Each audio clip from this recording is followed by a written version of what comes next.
Hello, everyone.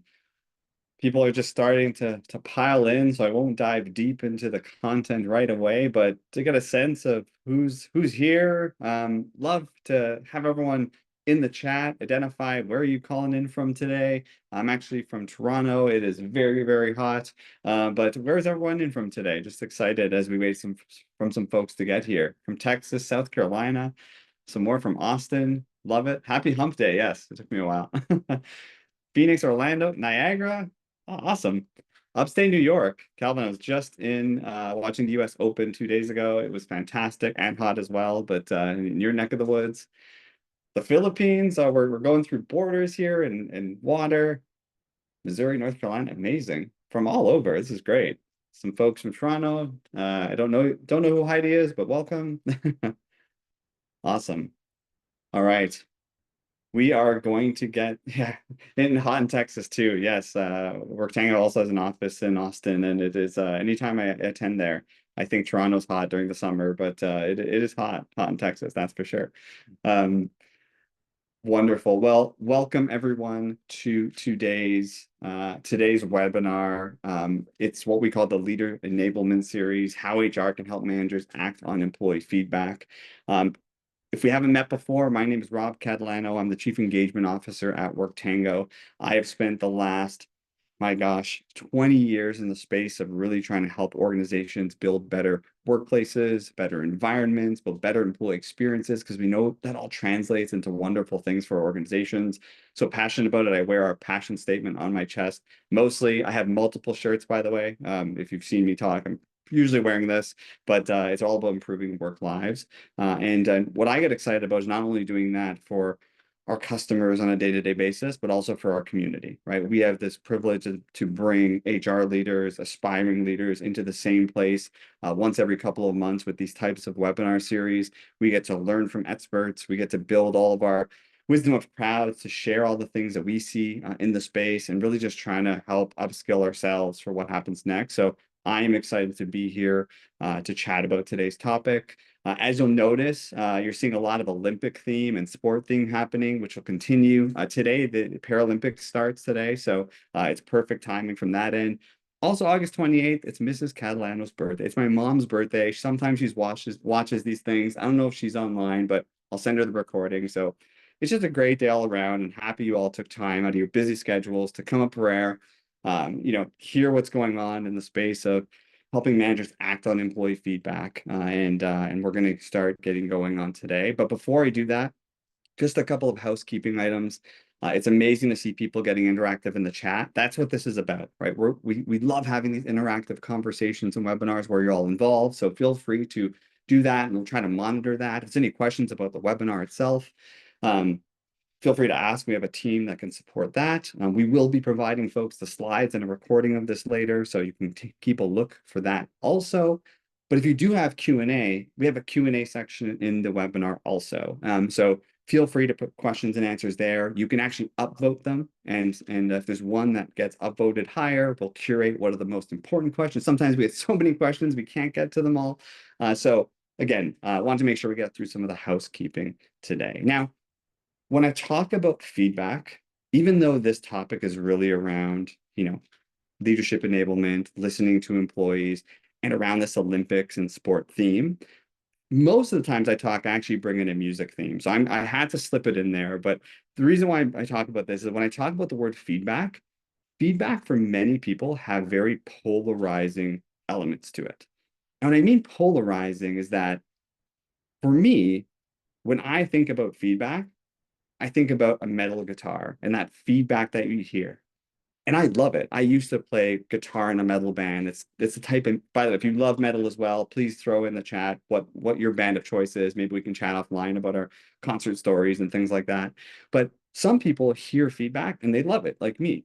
But other people hear the concept of feedback and it's allergic reaction, right? People don't want to be a part of it. They don't want to receive the feedback. And for many people that avoid it, it's really hard to act on that feedback at the end of the day.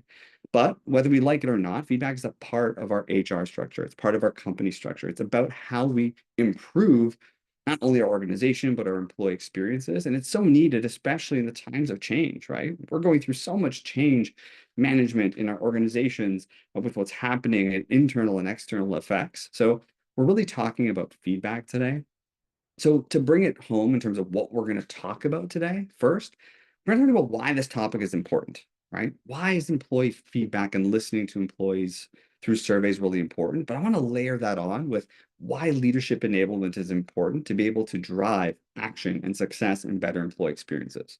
And the way I'm going to package that up once we get to the why are what I mentioned earlier is this wisdom of crowds of what I've learned over the years, what WorkTango has learned to talk about three hurdles that I see companies run into all the time and how you can overcome them. So get a little more prescriptive on what can you do differently when it comes to trying to build the right structure around getting action done. But what I'm most excited about is the third part. We're going to hear from an amazing HR leader, Ashley Butler from Harris Computer. She is an MVP. She's going to talk a bit about what Harris Computers does. We're going to get the ability to do a Q&A discussion with her. It's not just me asking questions. I want to make sure we're all interacting on the Q&A and ask her whatever you want. And again, that's really going to be the focus of the conversation. So I'll kind of set up the conversation on why. We'll talk about three hurdles, and then we'll get into more of a discussion. So let's be interactive. Definitely, message in the chat, and we're going to get started. So before we get started on that what, I did want to talk a bit about the why. So I could talk all day on why we should focus on getting feedback from our employees and how that translates to action. I could talk all about why leaders are so important and critical in this whole equation. But I just want to set the table for the discussion and share a couple of comments, a couple of stats to get us all on the same page. Maybe you're not a believer, right? Maybe, you don't believe that this stuff is critical. So I want to get everyone on the same page from that end, and then we'll dive into the content. But a couple of reasons. One, organizations that actively listen to employees and act accordingly are 12 times more likely to engage and retain employees. We all want 12 times more engagement and retention and the impact that has in our organization, right? So I want to validate it with some data out there from the Burson company. Second thing is that leaders are more critical in this equation than anything else, in my opinion, right? When leaders are trusted and supported by their managers, they're 3-4 times employees, or their employees are 3.4 times more engaged. And another critical stat is 70% of the variance of engagement actually comes from the managers themselves in those interactions. And it's funny because I watched the Olympics over the last 2 weeks, and I watched a lot of Olympics, but these are professional athletes, but all of them have a coach, right? All of them have someone that they turn to get that feedback about what's working and what's not working. But us as day-to-day employees, our leaders have such a huge impact on that level of feedback and driving success in however you define success for your organizations or your teams or so on. Last thing I want to talk about leaders is I was doing a talk like this in person with about a couple hundred people, and I asked folks to rank who is the biggest impact in your life that can make or break your day. And again, just list them, top 5, top 10. We collected all the data, and leader was actually 3.6 on that list. After partners and spouse and children and parents, which was around there, 3.6 on average was your leader. Like, leaders have the ability to make or break your day and have huge impact on engagement. So that's why a lot of the topic today is around how do we enable leaders to be successful. But the last reason I want to share and why you should care is it isn't just about the HR metrics like engagement and retention, but there's ROI that people see from these types of investments. I'll share some information later on a study that we did with over 1,000 HR leaders that shared a lot of information around what works, what doesn't. Do they see impact from these types of activities? And 31% of employers that use tools to be able to listen to their employees are more likely to say they receive positive ROI. So as we go through today, you'll hear more examples of why you should care. We'll hear how Harris Computer has seen success, and we'll dive into some of those examples as we go through. But I want to dive now into the best practices before we hear from Ashley. So we're kind of done with the why part of it. I want to dive into the major component of the discussion that I want before bringing Ashley in, and that is 3 hurdles and your playbooks to overcome them. So 3 hurdles in that capacity to listen to employees, to get action on these types of feedback. And just like any company, it's not easy, right? It's not easy to gather feedback from employees. Yes, Melinda will definitely share the deck, so appreciate that. But just like any company, it's not easy to gather feedback from employees and actually act on them consistently, right? And that's a very, very key point based on some of the data on how we improve the employee experience. And knowing that it's tough to succeed in this light, let alone everything else that HR has going on that they have to focus on. It's critical to act on this employee feedback while leveraging leaders in this process. So I'm going to share the 3 hurdles that companies typically face and just some of the ways that you can leap over those hurdles or learn from other people's successes. So we'll start with the first one. The first one is failure to gather holistic feedback. So in other words, it's not really getting a true picture of employee sentiment at the end of the day, right? When people think of employee feedback, right, they think about employee engagement. And the best way that I articulate this hurdle is with a quick story, but I don't know how many people that the actual first recorded engagement survey was back in the World War. Like literally 100 years ago, companies were doing this to understand sentiment of, again, whether it's their troops or their employees. But 100 years later, we're doing the same thing.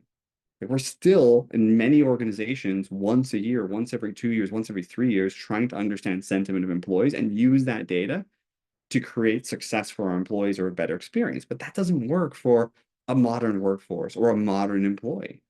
So besides leaders, not being accountable to act, which they won't, right? If you're measuring every, year, there's really no accountability for leaders to do anything different, or they're not going to see the impact of their actions.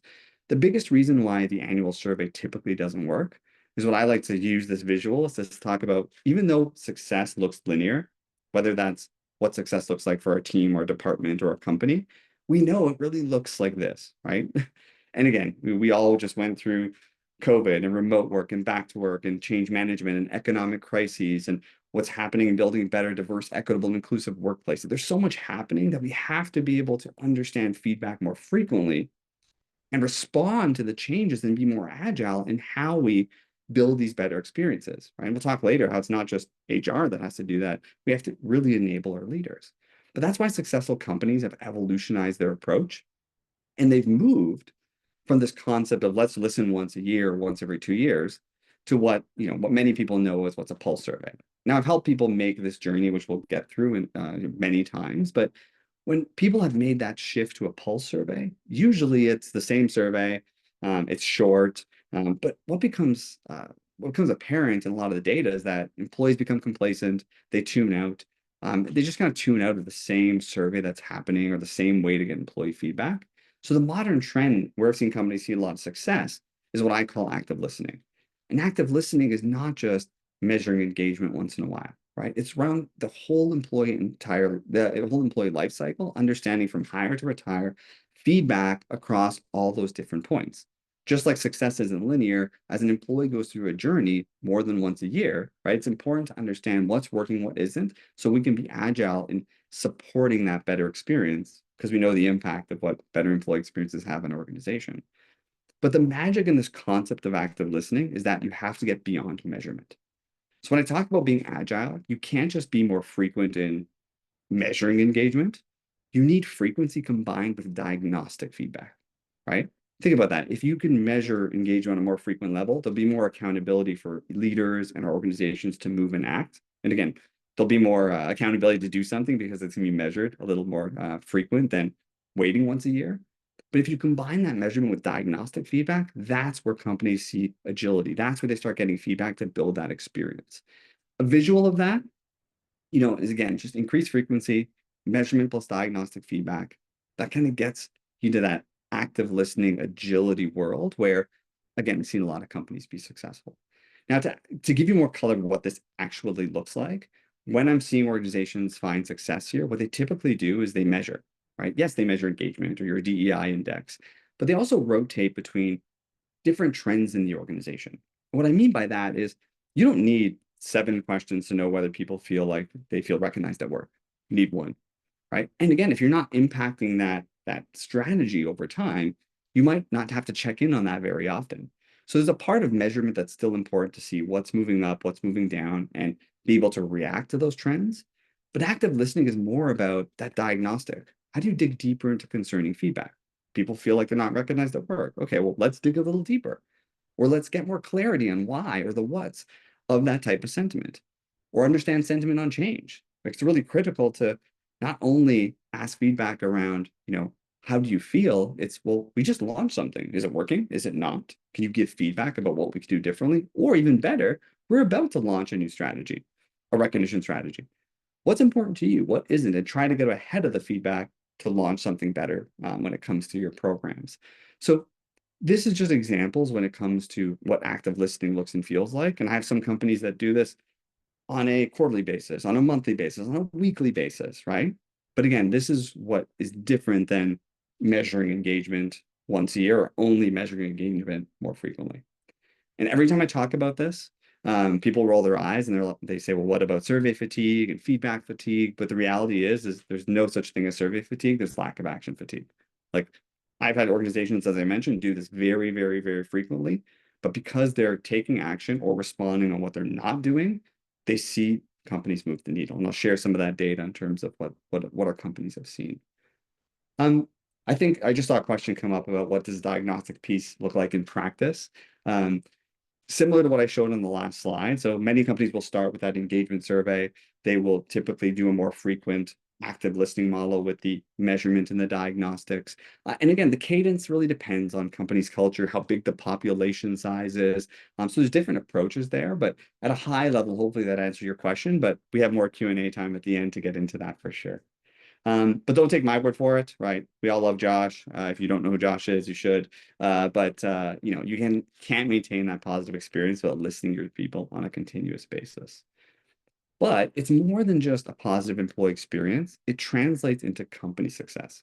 So I had the pleasure of doing some research with our team at WorkTango and a company called Lighthouse Research. They're fantastic. As I mentioned, it was about 1,000 HR leaders to find out their sentiment on everything to do with employee experience. And what we asked them was, are you maximizing the power of life cycle feedback? So we just simply asked, how often are you getting feedback from your employees? But we mapped it to whether the investments themselves had high or neutral or not shown here, no ROI or low ROI. The best way to read this slide, because there's a lot on this slide, is that, for example, what this would say is that for companies that are checking in on a monthly basis, 22% of these organizations saw positive ROI on that investment, and 22% saw a neutral ROI. But for every few months, you can notice that number is a lot lower. But the main takeaway from this I wanted to highlight is that positive ROI is 2 to 4 times higher when more frequently than annual. So if you look at this yearly number, right, only 8% of companies that check in yearly are seeing ROI. Even if you go to every few months, it doubles. If you go on a monthly basis, it almost triples, right? And then a positive ROI surpasses neutral ROI when feedback cadence is monthly. So I always recommend monthly is a really good place to start from a timing perspective. But again, if companies are coming from once every 2 years to 3 years, it's a decision that has to be made. So again, this one response is for 850 different companies. And the reality is the propensity for positive ROI gets higher when people check in more frequently. And we're going to hear from Harris on how they approach this when we talk to Ashley in a moment. But I did a similar webinar like this not too long ago. And it was a similar story. I actually love this. Rexall, it's a large retailer in Canada. They call it continuous understanding. They actually upped the game on what I call active listening. But what they saw was huge participation. This is a large 10,000 person retail outlet. So that's a really good number to get. They saw engagement score go up 34 points within a certain period of time, 41 points in a couple of years on their ENPS. But more importantly, they had leaders create action plans, like unique action plans to be able to drive success. And we're going to get deeper into leadership enablement now, but part of this first trend and this first barrier and this first hurdle is that many companies aren't giving us an opportunity to be able to act because our approach and our strategy is too infrequent. Last thing I'll say, tied to our Sports Olympics theme and tied to this last this hurdle is that I always use sports analogy, so this is a perfect topic for me. But I have 2 nieces that play soccer, and I always think about what if they went to go play and they never got feedback to the end of the season? They would just not be good soccer players, right? So when we think about professional athletes, they're not getting feedback at the end of the game, or the end of the season, or end of the game, or the end of the period, or the end of the inning. They're getting every shift, every play. So if we think about even our own children that are likely playing sports, feedback's so important to be agile in the moment versus we're going to give you feedback or check in on what you need or what's working or isn't working on an annual basis. So recap the first hurdle. If we don't have a holistic and agile view of collecting feedback, that leads to not enough insights and ways to enable your leaders, even enable yourselves from an HR lens to act on that type of feedback. So on to the second hurdle. Second hurdle is HR can't do it alone. Support is needed to help HR listen, to understand, and more importantly, act on the feedback. And too often, they lead and execute without the right enablers, right? Or trying to do it on their own. So I want to bring up two major support systems to help get over this hurdle where I've seen companies find success in spades. The first, obviously, technology is an enabler, not only in sports, but it's an enabler in being able to help companies act on feedback. Again, whether it's HR or whether it's all of your leaders. But I want to make the point that technology isn't where you should start.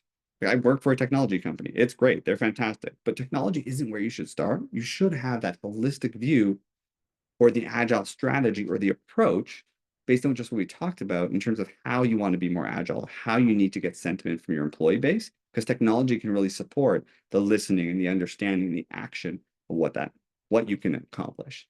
So to paint the picture of how much it offers value, I recently spoke to 20 companies around how long before you implemented technology into this process did it take you to listen to your employees? So whether it's send out the survey, conduct the focus groups, et cetera, understand, get all the data, analyze it, see the trends, and then actually get it into the hands of leaders to actually act and do something about it. And that was typically around 3.8 months, right? About 17 to 18 weeks. Once you add technology to that mix, it goes down 5 times more efficiently, right? If you can get the data in real time, you can have leaders involved from a technology perspective to create action plans in real time. Technology has a huge impact to make that possible. Now, technology offers speed, right? We know that in our daily lives at work, ChatGPT and all of the new AI components give us a lot more speed as well. But I want to share just a few examples of what technology offers even more than speed when it comes to getting feedback from employees. And these are just examples. I could spend 20 examples, but I have a lot of companies I talk to that aren't seeing how technology is being played into this support system. But a couple examples are open feedback, right? It's really hard to read a lot of comments. Technology can theme those comments for you, tell you what's coming up the most, the least, give you sentiment, whether it's positive, negative, or neutral. So it's very easy to be able to do that. And even AI today is, not only letting you read comments, but summarize, right? Here's what the nutshell, here's the positive. So technology can really shorten that time from understanding a lot of employee comments or employee data. And even, for example, just turning conversations from a one-to-one, getting feedback from from an employee in an organization, or one-way feedback from an employee in a survey, to have anonymous conversations to dive deeper in. So again, I mentioned I just wanted to give you a couple of examples, and I won't spend all the time, talking about cool features of technology. But one critical enabler that I think is really important to this whole narrative is that if you can get agility and you can get the technology right, the second major enablement is about actionable data. Think about that, right? If you have more data points and your technology can get you this information in a new and interesting and more real-time way, right? Now you have a lot more data to make better people decisions. I use this image because it was the Olympics a couple of years back about all the shots with Federer and Murray, and the U.S. Open just launched on Monday, so I thought it was appropriate. But data and feedback help athletes play better. Data and feedback help our leaders interact, help our leaders act accordingly, help HR build better employee experience. So the reality is, whether you're an HR or a leader or you're just trying to enable them, there isn't an image more accurate than this one. I believe that when you don't have the data, whether you're an HR or a leader, you just don't have the capacity and ability to win at the end of the day. And what do they always say, right? Which I believe is that you can improve what you don't measure. So if we can't get the data to be able to measure people's experiences, reactions to it, sentiment of what's working or not working or how it's trending, it's really challenging to be successful. If you can combine the agility and technology to garner more of that actionable insight, it makes it so easy to see the results, right? Just like the chart I shared, when people are more frequent, they do see a better impact or ROI in these investments. So a few considerations I want to make here is one, what kind of data can you or should you be looking at obtaining, right? And second, what can technology offer you in terms of actionable insights? Because again, the conversations say a lot about action. So one example I see all the time to kind of play into this discussion of how a big hurdle is getting more data using agility technology. Is that I work with a lot of organizations that will do a survey and look at their data and say, all right, let's focus on these because they're the bottom areas. And this is where we would find success. But the reality is the data and predictive analytics, there's other ways to identify, actually, these are the things that are actually going to be uh, that have a higher propensity to drive whatever you're measuring, whether it's engagement or a more diverse workplace.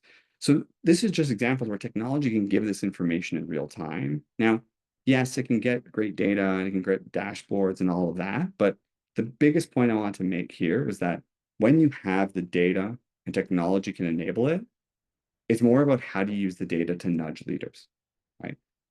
What we're talking about today is action, and it's really hard to get leaders to act if we're not giving them the data in terms of what's working, what isn't, in a very, very simple way. And that's the next major challenge that I want to talk about in terms of the third hurdle is how do we get people to act beyond listen? Now, before I get there, I wanted to show this because when I think about nudging your leaders in the right direction to succeed, um, again, being a sports theme, I saw this and I have to admit I was laughing hilariously. I don't know if you know the dad, see the dad on the left-hand side helping his kids save that ball. I think what's funny about this, if you look how dejected the dad is after because they ended up scoring, he's very flustered there. And I'm not saying we need to push our leaders in front of moving targets, but at the end of the day, how can HR really enable action when we have the strategy and we have all the data that we like? Um, we're just reading a comment, David. I'd argue that leadership has to be the main driver behind the action and change. If they don't buy in and support the initiative and are actively engaged, then it will fail 100% of the time. Absolutely, David. Actually, I think a lot of what we're going to talk about in terms of the third hurdle, which is, I'll switch here, all listen and no action, right? Like, how do we get over that? So I'll share some ideas.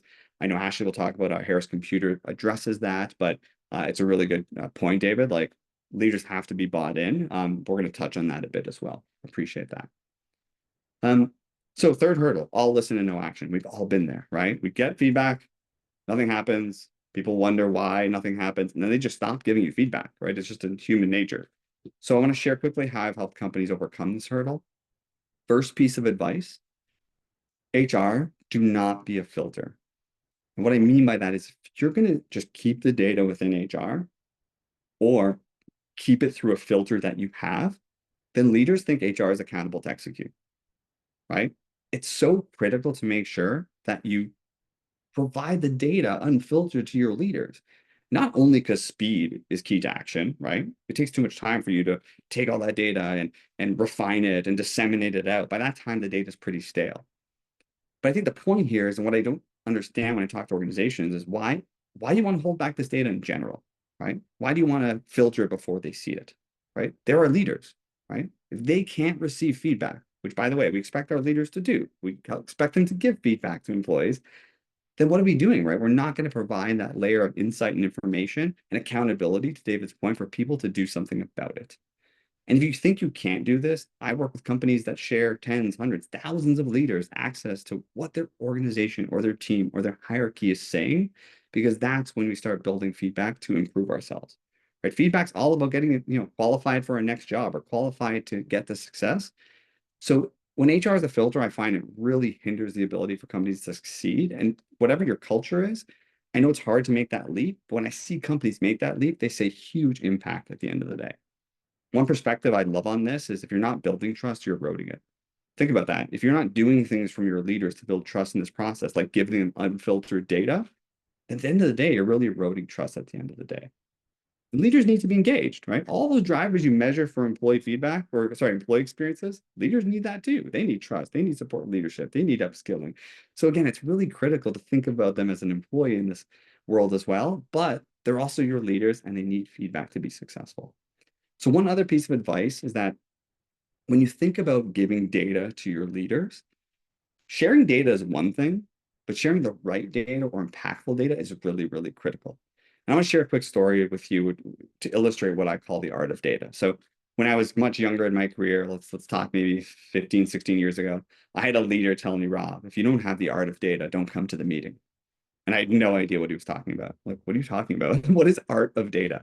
He's like, if you don't have the art of data, don't bother. I'm like, you got to help me out here. And he said, listen, ART is an acronym for absolute, relative, and trend. If you have data points, they have to, absolute isn't enough, relative isn't enough, and trend isn't enough. And we started diving into it, and it made a lot more sense. And we talked about an example like this. I said, listen, if I'm going to give a leader something like an engagement score or their L&D score, that absolute number, 77 or 86, yeah, that's interesting. But what does it really mean, right? When it's relative, so maybe it's relative since the last survey, right? Or relative to another part of the organization, or it's trend, it's compared from you to the organization wide. Now you're having a lot of context. If your engagement index was 65%, you might think that that was a terrible number as an absolute data point.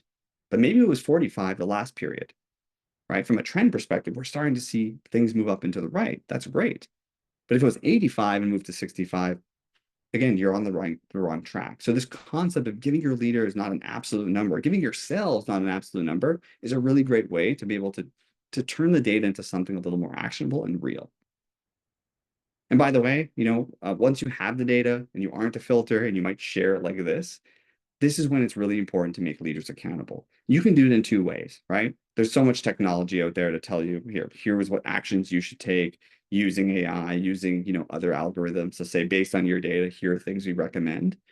But you can also do it without technology. And I always just say, just having something digestible to act on these and give it something digestible for your leaders is really critical. And I always like to use this 1-2-3 model. One, every quarter or 6 months, say, hey, leaders, you have one area of opportunity based on the data and based on the feedback you're getting. What is that number one most prioritized thing?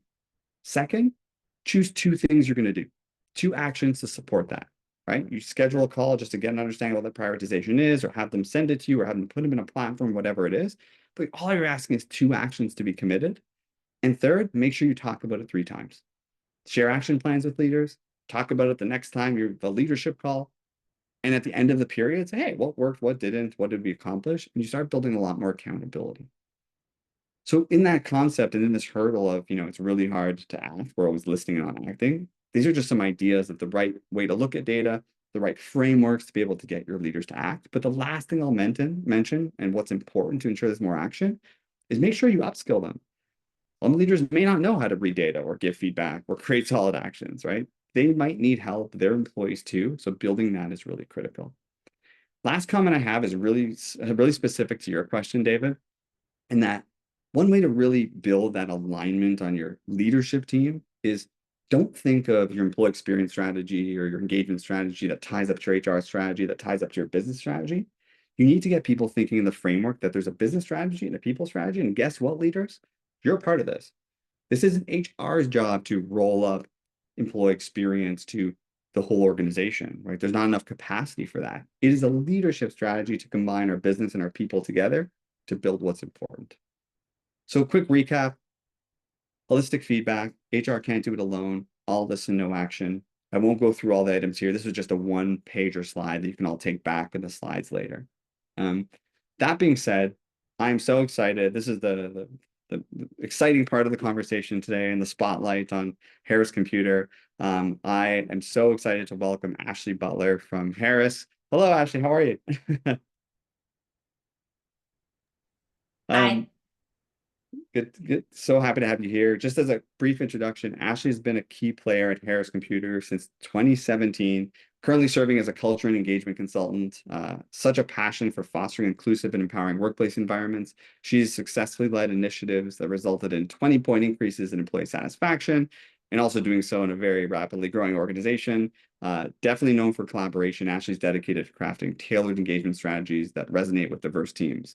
And looking ahead, Ashley aspires to continue driving innovative cultural initiatives that contribute to the success of Harris. Now, I also know you're a huge Bills fan, so that's the other fun tidbit on your intro. But I wanted to start by, first off, welcoming you, and secondly, just share a bit more about you, about Harris Computers and your role in the company. And then I know you're going to share some other really interesting frameworks and information to support, some of the learnings today, and hopefully something that inspires people to take something away and change in their organizations. Yeah, for sure. Well, I saw in the chat, Mitch, go Bills. That's how we say hi and bye to each other.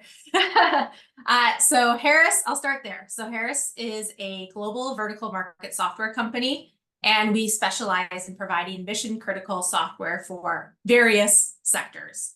I used to be able to list them all off on one hand, but we're ever expanding, so I won't even get into that right now.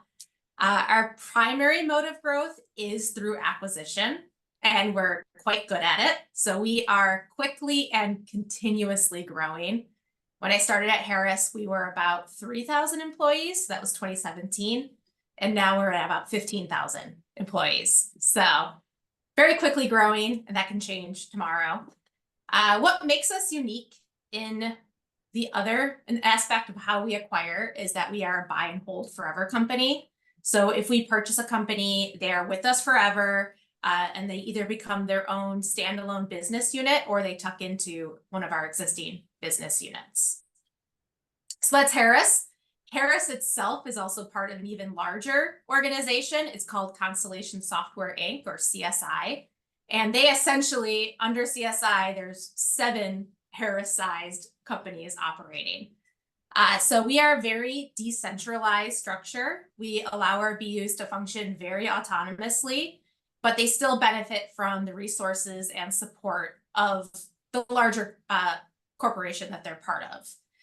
So with this structure, there's definitely challenges and strengths when it comes to employee listening and engagement. I would say our strengths are our empowerment. So our leaders feel a sense of ownership and responsibility to creating that engaging and inclusive environment. And because each leader really has autonomy within their business unit, they can develop their own subculture that aligns with their specific goals and needs. Also, that autonomy, teams and divisions, they can make their own decisions, what best suits their specific needs. And so this leads to higher satisfaction, sense of ownership, buy-in from our employees and leaders, and just the diversity as well. So we operate globally, so cultural initiatives can be better aligned with different localities, regions, to best suit the needs of the workforce in that area. And then our challenges would be consistency. We're very large, we grow rapidly. A lot of the businesses that we acquire have their own micro cultures. So it's really maintaining a cohesive culture across all these different divisions can be difficult. There's also varying levels of engagement between our business units. Communication can be difficult. Again, we're very large. And because we allow our business units to operate quite autonomously, sometimes they operate in silos. So really working to break down those barriers so there is more cross communication and sharing of best practices, and the employee connection. When we acquire a business, or if an employee joins a business unit, their experience is very much within that business unit, and they may lose the sight or the bigger picture of Harris. So really just doing things to help our employees feel connected to not just their business unit, but the larger Harris organization as well. So I'm always that's impressed Harris. yeah, I'm always impressed at, like, if anyone's been through M&A, it's always challenging. It's you know, it's not atypical to see challenges in engagement or experience go down in those times. That's how Harris grows, and it's amazing to see, you know. I know we'll get to some of just the impact and results, and in that definitely very very agile and changing environment. So I'm really pleased to have you here to kind of share some of those key insights and approaches on how you make this all work in such a unique organization. Mhm. Awesome. So I know you wanted to share a few other items, so maybe I'll go to those, and then we could get into a bit more of the Q&A on the platform. I'll take a look at the Q&A in the system, and then we'll dive into some more discussions that I have, or anyone else wants to chime into. Okay. Yeah. So this slide here, this is what we refer to as our Harris blueprint. So as we were growing and acquiring and speaking to potential sellers or even potential employees, explaining how we operate got very wordy. So we decided to make it a visual. So essentially, this is our philosophy, or how we approach anything that we do. At the very base of our building, which is our enduring organization, our foundation are our values. So everything we do filters through our 10 values that we have. So that's our base. And then we have our 3 pillars that hold up our roof of our enduring organization. So the first one being operational excellence. So, best practices, standard ways of doing things, improving how we operate. And then we have growth. So through acquisition or organic growth, like we don't lose sight of organic growth just because our main way of growing is through acquisition. And then our people, creating that environment and culture where they can stay with us, they can grow, they can develop, they can move throughout the organization. And through those 3 pillars, that's how we have this strong, structurally sound roof, which is our enduring organization. So if any one of those 3 pillars isn't strong or is failing, the roof will either cave in or lean to one side. So they're all equally as important in our eyes in the way that we operate. Very cool. And I'm assuming that leaders are very in tune with what these pillars are and how they impact it as part of their onboarding, whether they've been there for a while or acquired. And I know we're going to get deeper into the feedback model, but just thinking of leadership enablement, that even at this layer, is that a major pillar point of how Harris operates? For sure. I would say the slide is in almost every deck or training that we do. So whether you're a leader or an individual contributor, people are very familiar with this image.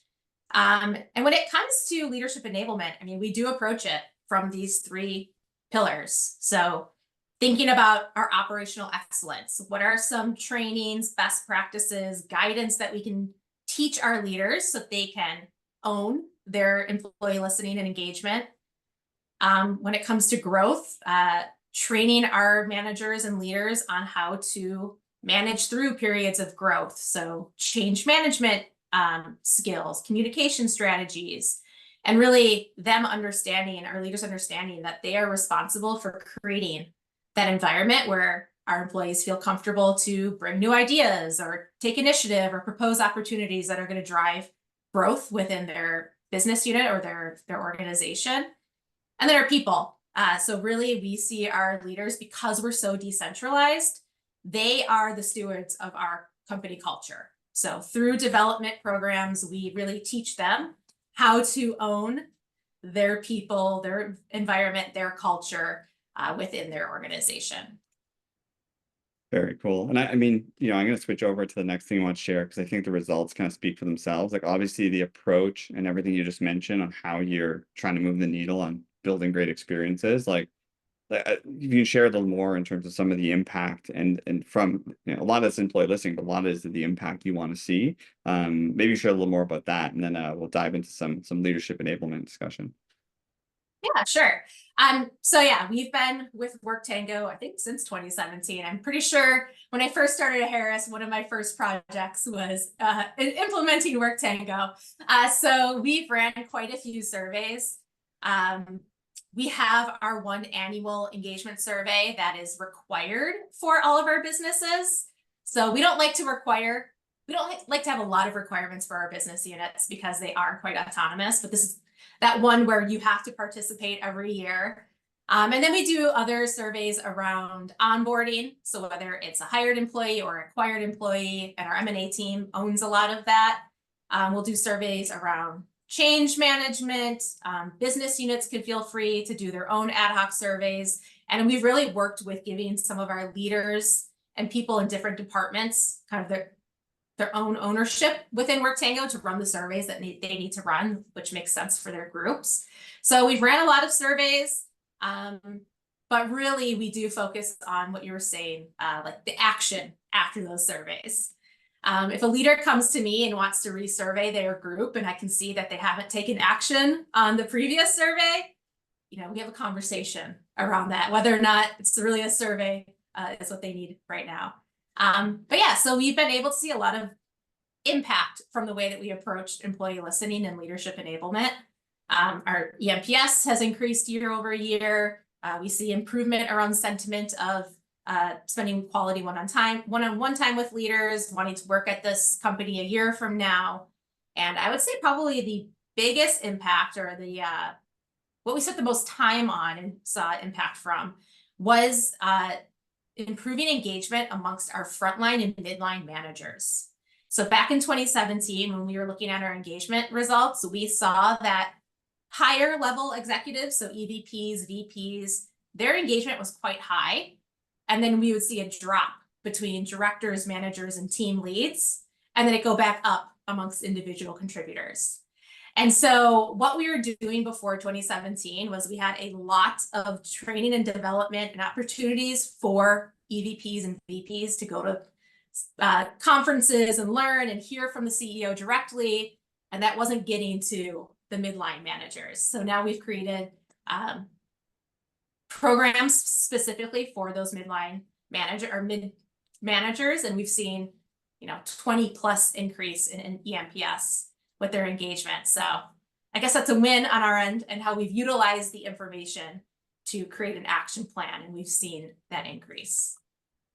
Awesome. And I love, like, maybe selfishly, just some of the validation on some of the things I was talking about on, listen, like checking in on people's experiences. It might be joining a new company or onboarding or through change. Obviously, when it comes to getting feedback in a robust company with a lot of movement, obviously critical than more than the mandated once a year, which I think is also a cool takeaway. I'm curious if, over the last 6 years, has your approach evolved quite a bit, or has the approach to surveys or action evolved over time, or did Harris get it right kind of right at the beginning, 6 years ago? It's definitely evolved. So our biggest, I think, growing pain would be the scalability. So because we were growing so quickly, we used to be highly involved with all of our leaders, holding their hand through the analysis of the data, creating action plans. And that's back when we had, maybe 30 business units. And now we have 170, and we're growing more and more. So it's just not scalable. So I say a lot of our time now, when I say I mean me and my team and like the other HR leaders, it's really spent on empowering our leaders to go get the data, analyze it themselves, create their action plans. And we have a lot of guidance around that, and a lot of practical job aids or learnings or things that they can take to follow. And so they don't feel like they're alone or kind of just, fumbling in the dark trying to figure it out. But I would say our shift had to be away from holding their hand and more so teaching them how to fish. So I think that's a really good segue to, I think, the last piece of data or slide you want to share. And then there's a lot of good questions I want to tie into to that. But you did talk a lot about leadership enablement, right? Like, how do you not handhold them? But when we asked you about some of your just leadership enablement best practices, these are the things that came to light. So I was hoping you could share with everyone on the call a little more about, what those best practices are, any learnings, or any, any things to avoid through the process that you've learned. Yeah. So first and foremost, we give every people leader survey data access. So if they are in a team leader above role, they have credentials to log into WorkTango, and we just provide, I guess, training or communication around, if it doesn't meet the anonymity threshold, you're not going to see anything. But we give everyone access, so that doesn't need to filter through HR. And while surveys are live, I actually have leaders coming to me already going in, looking at their data, asking me about response rates. So they want it. So you don't need to be that floodgate. Give them the data. In order to get buy-in from our leaders, we have a quarterly EVP scorecard. So there's lots of data points on it that our EVPs have to report back on quarterly. But a few years ago, we actually added EMPS and actions related to EMPS. So EMPS is just the high level number. They utilize the survey to get more in-depth analysis. But quarterly, our EVPs have to report to our CEO what they're doing around employee engagement, what actions they're taking, and it's really their responsibility to do so. So that's really building that accountability and the empowerment back to our leaders. And then my role is really more around providing those enablement resources. So creating things that leaders can take off the shelf, or trainings to help get them more comfortable and more confident in analyzing the engagement survey results or any survey results, and understanding, okay, what does this mean? What is priority? What should I act on first? And what are some things I can do based on those results? So we've actually, this past year, we have a reoccurring annual engagement survey that we do. And we broke it down. We used to have just by category some job aids, so about belonging or growing. We actually broke it down to every single question. So a leader can say, okay, this is the question or the sentiment I want to focus on. Here's what it means. Here's what it measures. Here's some behaviors I'll see if that sentiment is low within my organization. And based on that, here are some actions I can take to improve it. So really trying to make it as easy for them to act as possible. And then getting that executive buy-in. So like I said, our EMPS is part of the EVP scorecard. And a few years ago, it actually got tied to their annual bonus as well. So really tying financials into it helps with that buy-in. It's not that they have to have a specific EMPS within their group, but they have to show that there's a focus on employee engagement, that they're doing things within their organization to listen to the employees and create an inclusive environment. Yeah, I love the level of just accountability above and beyond, like that whole idea about where it's part of the scorecard of a successful company. It's not just, an HR metric, it's a company metric. So I love hearing that. There were some really good questions, and I'm going to answer one live here.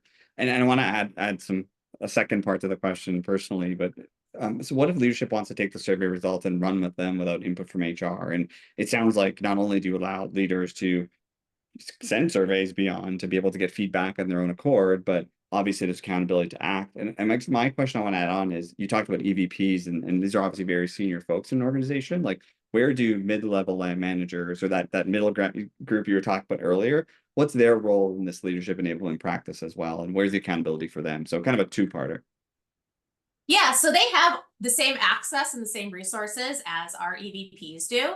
I would say that's when it gets into more of the business unit then. So our EVPs are reporting to the C-suite, what their actions are and what their results are. But then within their business unit, it's really up to them to then understand, how does this break down to each department, each group? Again, they have all the same resources that our leaders do. We actually don't say like, this is an EVP and this is manager. This is, as a leader, here are things you could do within your organization.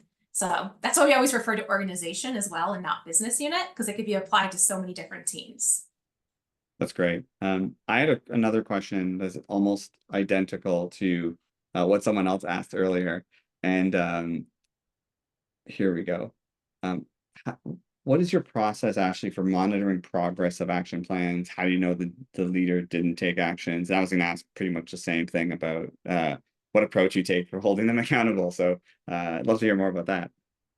Yeah, so we have HR advisors and HR business partners that are much closer to the businesses than like people from my team are, because we're here to support all of Harris, whereas those individuals support, 3 to 5 business units. So they know whether or not their leaders are implementing those action plans. Also, we look at results year after year over year. If they're doing something to, improve sentiment in one area and it keeps dropping, that's when me and my team will step in a little bit more. So we do get more hands-on when we see huge decreases in EMPS year over year, or if they're, in general, just the lowest rated, lowest amongst our business units. So I guess we step in when we see a big shift or a drop. But it's really, I would say, up to the HR business partner and advisors. They are the ones kind of actually seeing those action plans on the daily. Okay. Yeah, I really appreciate that. I'm going to try and take a couple more from the Q&A section, and the one that's upvoted the most here asks, and this might be a question even both of us can chime in on, but if surveys are done anonymously, would you encourage HR to at least act as a filter to ensure open-ended comments don't break that anonymity, or is that on the employee? I mean, from our perspective, like, we still want leaders to read comments, but there is that threshold that if there aren't enough people, and I'll even double click on what you said, Ashley, like, you give access to every leader, access to the system, and if they don't meet that threshold, it's kind of communicated that you may not have data there unless you have enough responses. And I think that's an easier way to approach it, because it just, you don't have to cohort communication, and it's a different message for one person. It's pretty blanket across the organization. But I think we always ask employees to not, identify themselves, which is good practice. But you know, as I mentioned earlier, I wouldn't limit the comments to leaders, but how does Harris approach things from a comment perspective? So we give the same access to every leader. So all leaders can view comments and respond to anything that's in their hierarchy. So yeah, really our training is more around if you don't see comments. And our HR business partners and HR advisors for their groups, they'll also go through and read the comments as well. And if there's something that's like super alarming or needs to be addressed, they will reach out. And as you know, someone from outside the business, they'll say, you know, if you want to speak to HR confidentially, you know, contact me. But it's really up to the employee then, if whether or not they want to break the anonymity. But as far as comments go, we don't, everyone, if it's within your hierarchy, you can see those comments and you can see those conversations around them. I know we have 5 minutes left, so I'm going to try to get to a couple last questions, but I did want to mention just a big thank you for everyone that came. Keep the questions coming in, but in your follow-up, we actually created a playbook to try to bring some of these things to life when it came to employee listening or even employee recognition. So just that's my plug for the moment. But getting back to a couple of questions that were here, the one that got upvoted the most from Anne says, apologies if you said this already, but could you share more specifically about how the scorecards were set up? Like what type of system, tool did you use? We use this thing called Excel. So the scorecards, they are managed from someone within the corporate team, the corporate finance team, because a lot of the information on the scorecard is financials.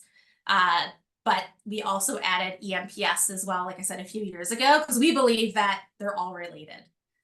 So if a business unit is performing well financially, it's probably because they have higher engagement and vice versa. And next year, that's actually our next kind of project or takeaway that we want to do within my team is we want to be able to prove that EMPS has a correlation to financial performance, which I think we can. So yeah, the one financial, I guess, number that we usually look at is EBITDA, which is essentially a measure of their profitability.